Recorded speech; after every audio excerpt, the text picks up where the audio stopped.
Halo Bro Bre, kembali lagi bersama gue ABC Movie.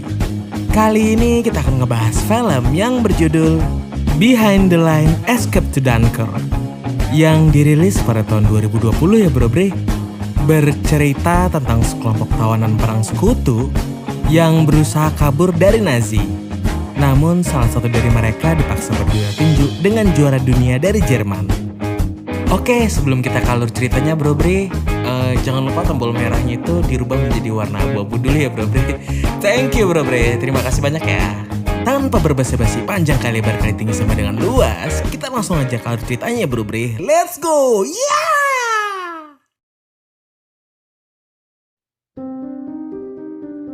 Berlatar belakang pada pertengahan 1940, ketika Nazi Jerman telah menyerang negara-negara tetangganya. Saat itu pasukan ekspedisi Inggris dikirim ke dataran Eropa. Mereka terus menggali di sepanjang perbatasan Perancis. Di sebuah lubang 4 prajurit Inggris sedang bersiaga. Salah satu dari mereka merupakan seorang petinju terkenal yaitu Danny Finnegan. Prajurit Harper yang mengaguminya terus mempraktekkan gerakan-gerakan tinjunya Danny. Sampai dia tak sadar sebuah peluru menembus tenggorokannya. Litovinsky stumbles, Danny presses, the referee steps in. He's dead. Pemimpin mereka yaitu Kopral John mencoba membalas tembakan Nazi. Sedangkan prajurit Billy begitu ketakutan. Danny menyuruh Billy ikut membantu menembak, namun Billy tetap diam saja. Dan ketika Nazi mulai menyerang menggunakan mortir, mereka memutuskan untuk mundur. Dalam proses itu, John harus terbunuh untuk melindungi Billy dan Danny.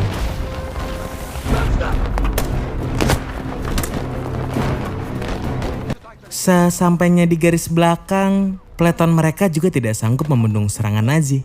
Sehingga pemimpin peleton memerintahkan pasukannya untuk mundur ke Dunkirk. Place called Dunkirk. What? The Royal Navy are coming to take us home. Fall back, boy! Karena ingin menyelamatkan seorang prajurit, Danny dan Billy pun tertinggal rombongan dan akhirnya tersesat di tengah hutan. I don't recognise any of this. Where's your map? Mereka kehilangan peta dan memutuskan berjalan ke arah utara hingga sampai di sebuah desa. Di sana mereka melihat seorang wanita dan ingin bertanya kepadanya. Tapi malah dikagetkan sama ayahnya si wanita yang menodong mereka.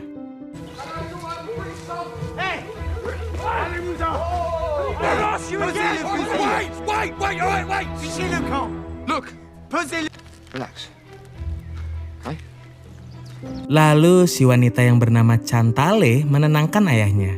Dia bisa berbahasa Inggris sehingga mengajak mereka ke rumahnya. Okay, June.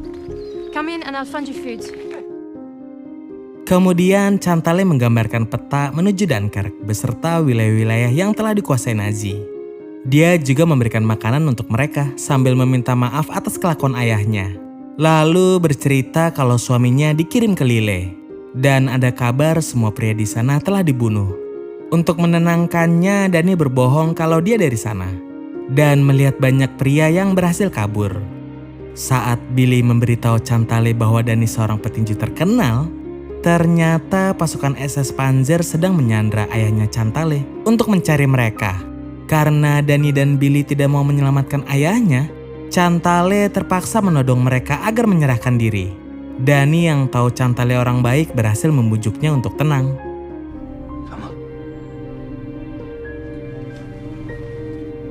Tapi akhirnya mereka terpojok juga ketika pasukan Nazi menggerebek rumah Chantale. Sedangkan di luar pemimpin pasukan Nazi, Lang, masih menodong ayahnya Chantale. Dia menyuruh pasukannya membawa Danny dan Billy sebagai tawanan.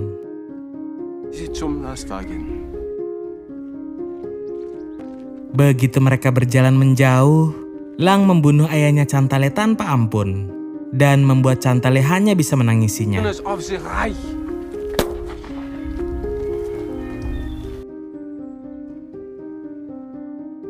Kemudian Danny dan Billy dibawa ke rumah tahanan di mana sudah ada beberapa tawanan yang lain.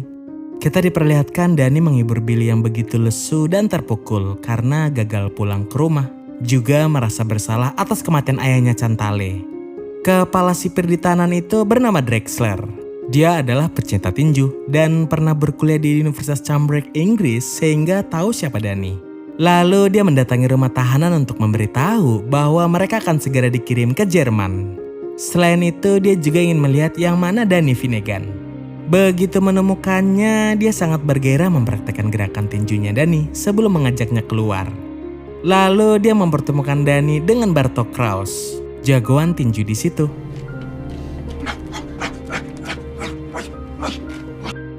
Dengan maksud menyuruh mereka untuk berduel. Namun Dani menolaknya. Drexler pun menjelaskan kalau beberapa hari lagi atasannya yaitu Lang akan berkunjung ke situ. Lang ini merupakan seorang olahragawan hebat dan Dani harus berduel dengan Kraus untuk menyambutnya. Dani mencoba memanfaatkan situasi dengan bernegosiasi untuk melepaskan para tawanan jika ingin dirinya bertanding. Tapi Drexler tak bisa melepaskan mereka. Malah akan memastikan bahwa Dani mau bertanding bagaimanapun caranya. Dia pun menceritakan permintaan Drexler kepada para tawanan. Sampai mereka berdebat antara menyuruh Dani bertanding atau tidak. Archie salah satu yang setuju kalau Dani berduel demi mempermalukan para petinggi Nazi. Kelompok yang tidak setuju diwakili Billy yang menghargai apapun keputusan Dani. Sementara Zaid mengusulkan agar mereka lebih fokus untuk mencari cara supaya bisa kabur dari situ. Paginya mereka mulai mengawasi seisi wilayah tahanan guna mencari celah. Ketika sedang bersih-bersih, mereka mempelajari pertahanan di dalam komplek tahanan yang ternyata lumayan ketat. Terutama dengan adanya senapan mesin di pos-pos jaga yang mampu membunuh mereka dengan sekali tembak. Lalu mereka melihat seorang kurir yang bisa memasuki komplek tahanan tanpa diperiksa. Tak lama seorang penjaga menyuruh Dani dan William untuk ikut dengannya. Mereka diajak menemui Drexler di tempat latihan tinju. Mereka juga diberitahu kalau Lang sangat antusias untuk menyaksikan duel Dani. Sehingga Drexler memberikan kesempatan terakhir kepada Dani untuk menerima tawarannya. Drexler berjanji akan menempatkan para tawanan di penjara yang tidak begitu kejam. Tapi itu belum cukup bagi Dani karena yang dia mau para tawanan dilepaskan. Karena tawaran terakhirnya ditolak, Drexler mau gak mau menggunakan cara kekerasan. Dia memanggil Kraus dan menjadikan William sebagai ganti samsak tinju. Seketika Dani menyerah dan bersedia untuk bertarung. Tapi kesempatan tawar-menawar udah gak ada. Sehingga William tetap menjadi samsak untuk Kraus latihan. Lalu Drexler kembali memperingatkan Dani untuk tidak main-main dengannya. Then comes the complicated task of establishing who is who. Sebelum Kraus keluar menunjukkan William yang telah tewas babak belur. Sword, you will keep it.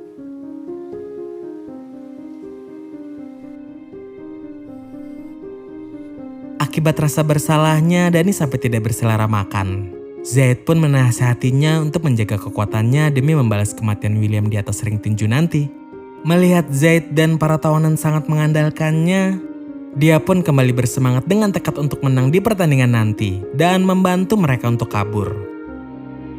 Malamnya Billy menasihati Dani jika dia tidak yakin dan ingin mundur dari pertarungan.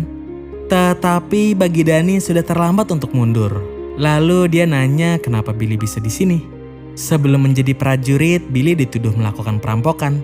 Dan karena melawan hakim yang punya teman seorang kolonel, akhirnya dia pun dikirim ke sini. Akhirnya hari pertandingan pun tiba. Billy akan menjadi cornerman untuk Dani. Dia yakin Dani akan memenangkan duel yang dihadiri penduduk sekitar dan para prajurit SS. Lalu Dani menceritakan tentang seorang petinju yang telah memenangi sabuk juara, bahwa pertarungan-pertarungan setelahnya hanyalah formalitas yang telah diatur oleh orang-orang berkuasa untuk mencari keuntungan. Lalu Drexler datang dengan kenyataan yang barusan diucapkan Dani. Dan dia minta Dani untuk bertarung jarak dekat agar pertandingannya lebih seru. Juga di ronde ke-10 dia harus mengalah. Merasa kesal, Dani pun melampiaskannya dengan memukul pintu belakang yang ternyata rapuh.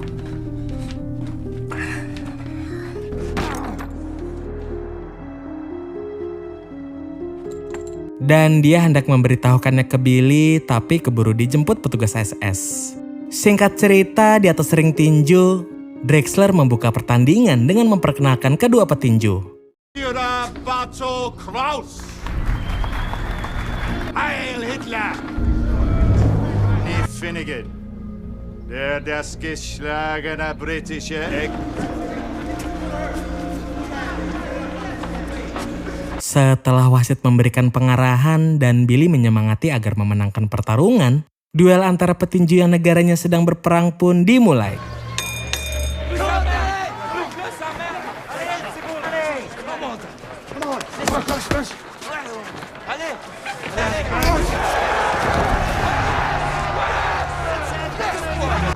Fünf, sechs, sieben.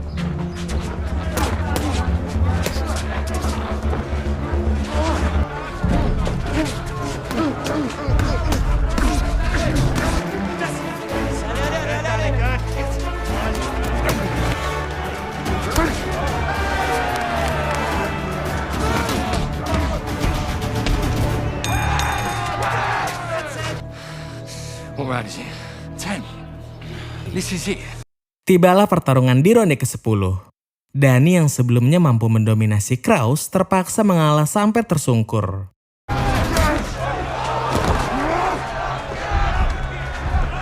Tapi dia memutuskan bangun setelah mengingat kekejian Nazi.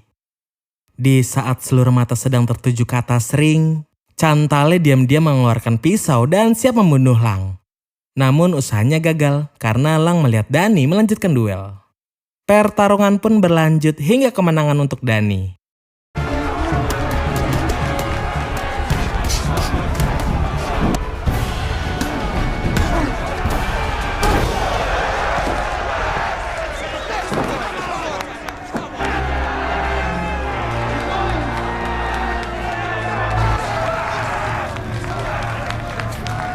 Seusai pertandingan, Danny disambut oleh para tawanan dengan sukacita.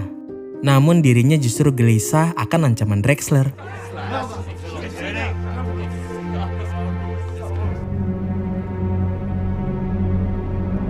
Beast comes right at him.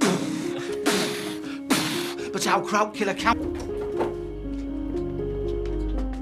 Lagi seru-serunya mengulas hasil pertarungan, beberapa petugas Nazi datang untuk membawa Danny.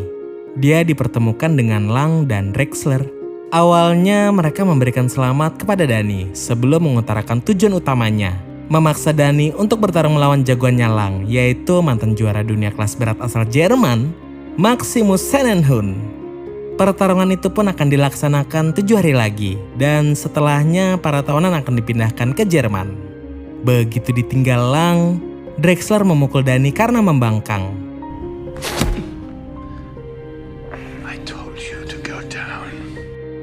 Dia juga mengancam akan membunuh para tawanan jika pertandingan selanjutnya Danny tidak menuruti perintahnya. Di rumah tahanan, mereka sedang memikirkan rencana untuk kabur sebelum dipindahkan ke Jerman. Selain itu, mereka juga memperingati Danny kalau dia bisa mati jika melawan monster tinju Maximus lebih dari 3 ronde.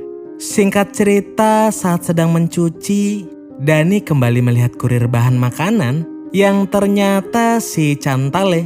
Seketika Danny langsung dapat ide. Dia membuat kekacauan dengan memukul Archie sehingga dia bisa menyelinap menemui Chantal. Sebelum para penjaga kembali ke pos mereka, Danny bersembunyi di bawah gerobak agar tidak ketahuan.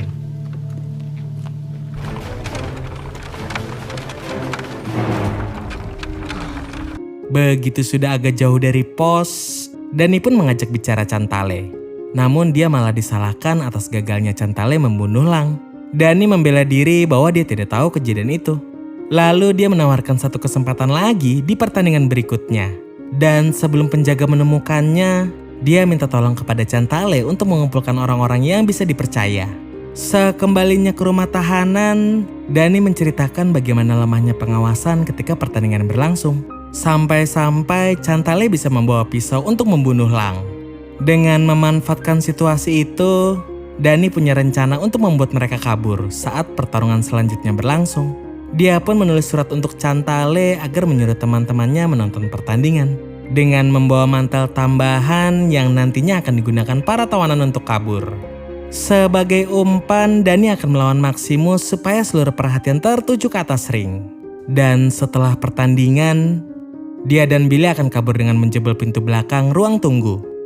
Agar bisa memberikan surat itu ke Chantale, mereka harus membuat keributan yang lebih besar. Begitu melihat Chantale memasuki komplek tahanan, Billy yang sedang bekerja berniat mengorbankan tangannya untuk dikampak. Tapi Archie yang bertugas mengkampak malah melukai tangannya sendiri.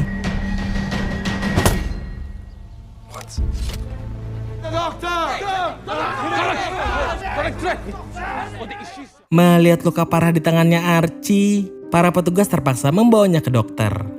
Hal itu dimanfaatkan Danny untuk menaruh suratnya ke gerobak Chantale.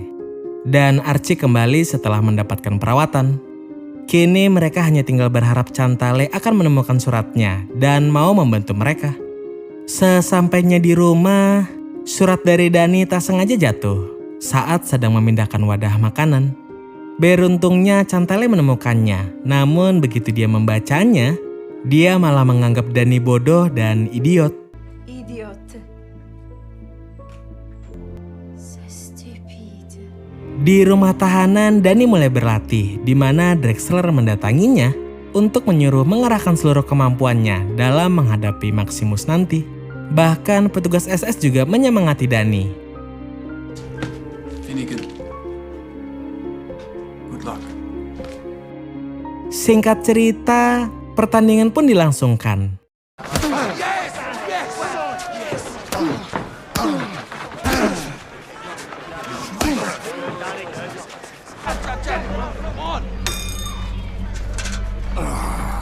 We go again.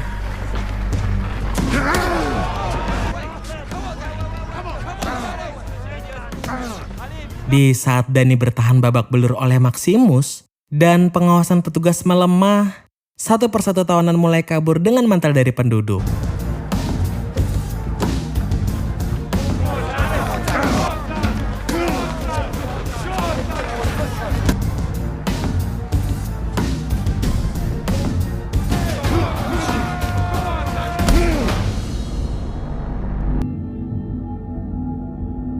Setelah 3 ronde, hanya tersisa 4 tawanan lagi termasuk Billy dan Danny yang belum kabur. Three have got Harry, Rich, And Zahid. it's actually working.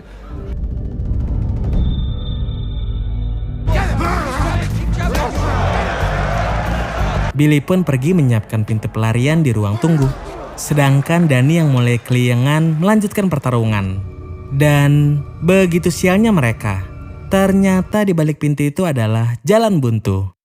Saat istirahat ronde keempat, Billy memberitahu hal itu kepada Danny. Karena sudah tidak ada waktu lagi, Danny menyuruh Billy dan sisa tawanan untuk segera kabur. Ketika dia bertarung di ronde kelima. You gotta get out of here now. I can't. No. Covering fire. Kita diperlihatkan Danny mengerahkan sisa-sisa tenaganya untuk mengulur waktu.